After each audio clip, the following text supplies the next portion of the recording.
أعوذ بالله من الشيطان الرجيم. بسم الله الرحمن الرحيم. يا أيها الناس قد جاءكم الرسول بالحق من ربكم فآمنوا خيرا لكم وإن تكفروا فإن لله ما في السماوات والأرض وكان الله عليما حكيما. الحمد لله رب العالمين والعاقبة للمتقين، الصلاة والسلام على سيد الأنبياء والمرسلين خاتم النبيين محمد وعلى آله وصحبه أجمعين، أما بعد. پیچھے کئی آیات میں اللہ کے نبی صلی اللہ علیہ وسلم پر جو کتاب نازل کی گئی تھی، اس کتاب کی صداقت پر اور رسول اللہ صلی اللہ علیہ وسلم کے نبی برحق ہونے پر دلائل پیش کیے گئے، اور جن لوگوں نے اس کی مخالفت کی اور اس کے راستے میں روڑے اٹکائے، ان کو دھمکیاں بھی دی گئی، ان کے لیے وعید بھی سنائی گئی۔ اب جو آیت تلاوت کی گئی ہے، اس آیت میں اللہ تعالیٰ ساری انسانیت کو رسول اللہ صلی اللہ علیہ وسلم پر ایمان لانے کی دعوت دے رہا ہے۔ جب حق واضح ہو گیا اور اللہ تعالیٰ کی طرف سے جو کتاب نازل کی گئی تھی اس کی سچائی آشکارا ہو گئی، تو پھر اس رسول پر ایمان لانا اور اس کی باتوں کو قبول کرنا ضروری ہو جاتا ہے۔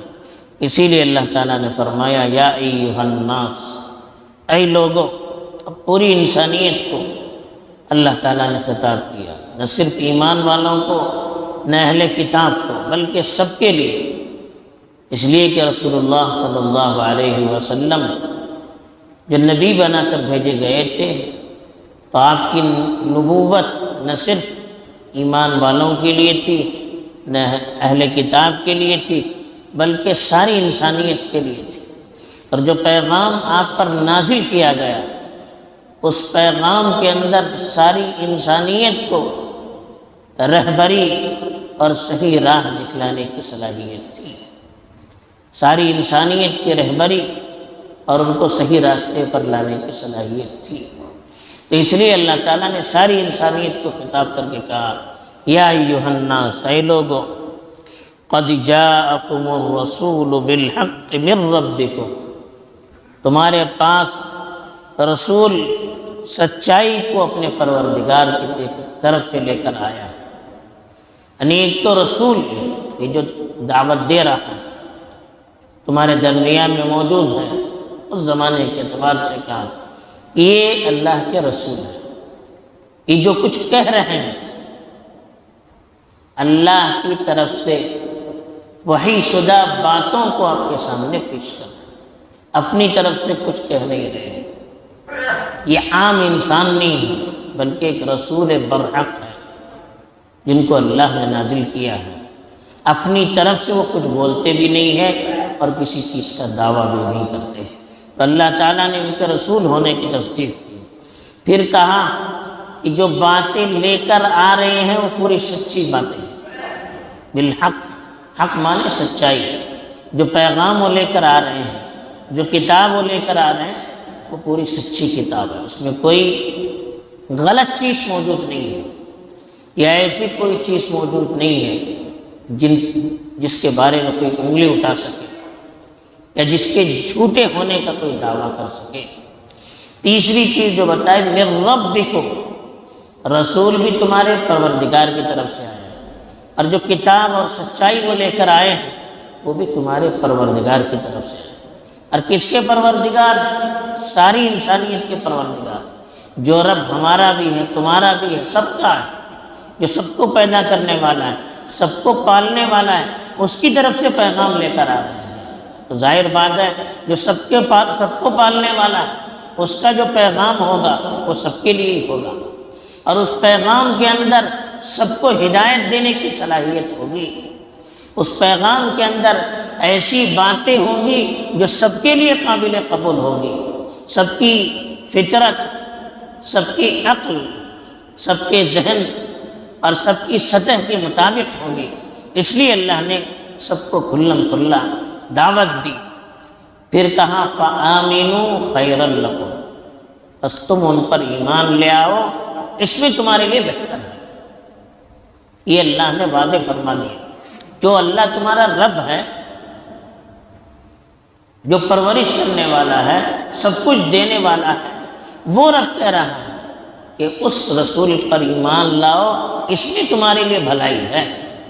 تو جس اللہ نے انسان کو پیدا کیا ہے، جو انسان کو پالنے والا ہے، اس سے بڑھ کر انسان کے لیے کون سی چیز بہتر ہے، کون سی چیز بہتر نہیں ہے جاننے والا اور کون ہو سکتا ہے؟ تو وہ اللہ کہہ رہے ہیں کہ فَآمِنُوا خَيْرًا لَكُمْ، بس تم ایمان لے آؤ، اس میں تمہارے لیے بھلائی ہے، اس میں تمہارے لیے خیر ہے۔ پھر اللہ تعالیٰ دھمکیانہ انداز میں کہہ رہے ہیں وَإِن تَكْفُرُوا، اگر تم کفر اختیار کرو، اگر تم نے کفر کیا، کفر کا مطلب اللہ کا انکار کیا، اللہ کی شریعت کا انکار کیا، اللہ کی باتوں کو ماننے سے انکار کیا، اللہ کے رسول کا انکار کیا، اس لیے کہ رسول کو بھیجنے والے اللہ، کتاب کو بھیجنے والے اللہ، تو جب رسول کا انکار کریں گے تو اللہ کا انکار ہو جائے گا، کتاب کا انکار کریں گے تو اللہ کا انکار ہو جائے گا۔ تو کہا کہ اگر تم نے کفر کیا تو اللہ کا تو کوئی نقصان ہونے والا نہیں ہے۔ کیوں؟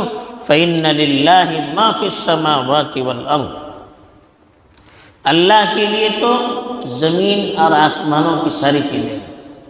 زمین اور آسمان بنانے والے اللہ، زمین اور آسمان پر حکومت اللہ کی ہے، زمین اور آسمان کی ساری چیزیں اللہ کے قبضے قدرت میں ہیں۔ جو طاقتور ذات ہے، اس سے بڑھ کر رب ہونے کا مستحق کون ہو سکتا ہے؟ اس سے بڑھ کر بدلہ لینے اور انتقام لینے کی صلاحیت اور کس کے پاس ہو سکتی ہے؟ اس سے بڑھ کر اور کون ہو سکتا ہے جس کے قبضے قدرت میں وہ ساری چیزیں ہیں؟ اگر تم ایمان نہیں لاؤ گے تو اللہ کا کیا نقصان ہونے والا ہے؟ اللہ کا کوئی نقصان ہونے والا نہیں، نقصان تو تمہارا ہونے والا ہے۔ تم اس کی بنائی ہوئی زمین پر رہتے ہو، تم اس کی دی ہوئی چیزوں سے فائدہ اٹھاتے ہو، اگر اس نے روک لیا تو کیا ہوگا؟ اگر اس زمین کو اس نے الٹ دیا تو کیا ہوگا؟ اس کا تو کوئی نقصان نہیں ہوگا، تمہارا نقصان ہوگا۔ بعض قوموں میں تصور تھا کہ اگر ہم نے اللہ کی بات نہیں مانی تو اللہ کا نقصان ہوگا۔ جیسے ہمارے یہاں ملک میں بھی دیوی دیوتاؤں کا فائدہ، اگر ہم ان کی پوجا پاٹ کریں گے تو ان کا فائدہ ہوگا۔ تو اللہ نے کہا کہ آپ عبادت کریں گے تو میرا فائدہ نہیں ہے، آپ انکار کریں گے تو میرا کوئی نقصان نہیں ہے، میرا تو سب کچھ ہے، آپ کی وجہ سے میری کائنات نہیں چل رہی ہے۔ پھر اللہ نے کہا وَكَانَ اللَّهُ عَلِيمًا حَكِيمًا، اللہ تعالیٰ ہر چیز سے پوری طرح واقف ہے۔ کون ایمان لا رہا ہے، کون ایمان نہیں لا رہا ہے، کون اللہ کے رسول کی بات کو مان رہا ہے، کون نہیں مان رہا، کس کے دل میں کیا ہے، کس کے دل میں کیا نہیں ہے، یہ ساری چیزوں سے اللہ تعالیٰ واقف ہے۔ تو جب اس کا علم ہر چیز پر محیط ہے، وہ امتحان بھی اسی طرح سے لے گا، وہ حساب بھی اسی طرح سے لے گا۔ لیکن حکیم اللہ کی ساتھ بڑی حکمت والی ہے، وہ سزا بھی دیتا ہے تو حکمت کے ساتھ، وہ پکڑتا بھی ہے تو حکمت کے ساتھ۔ تو اس لیے اگر ہم نافرمانی کر رہے ہیں، ہم رسول کی بات کو قبول نہیں کر رہے ہیں، ہم رسول کا انکار کر رہے ہیں، ہم کتاب کا جو اس کی طرف سے نازل کی گئی ہے اس کا انکار کر رہے ہیں، اور پھر بھی اللہ کی طرف سے کوئی پکڑ نہیں ہو رہی ہے، تو ہمیں مطمئن نہیں رہنا چاہیے، بلکہ اللہ تعالیٰ اپنی حکمت کی وجہ سے ڈھیل دے رہا ہے، وہ جب چاہے پکڑ سکتا ہے۔ تو اس لیے اللہ کی ذات بڑی حکمت والی ہے، اس کے فیصلوں پر ہمیں مطمئن رہنا چاہیے، اس پر انگلیاں نہیں اٹھانی چاہیے۔ بہرحال جو پیغام اس آیت کے اندر دیا گیا ہے، ہم اس پیغام کو سمجھیں اور اس کے مطابق اپنی زندگی کو ڈھالنے کی کوشش کریں۔ آمین وآخر دعوانا الحمدللہ رب العالمین۔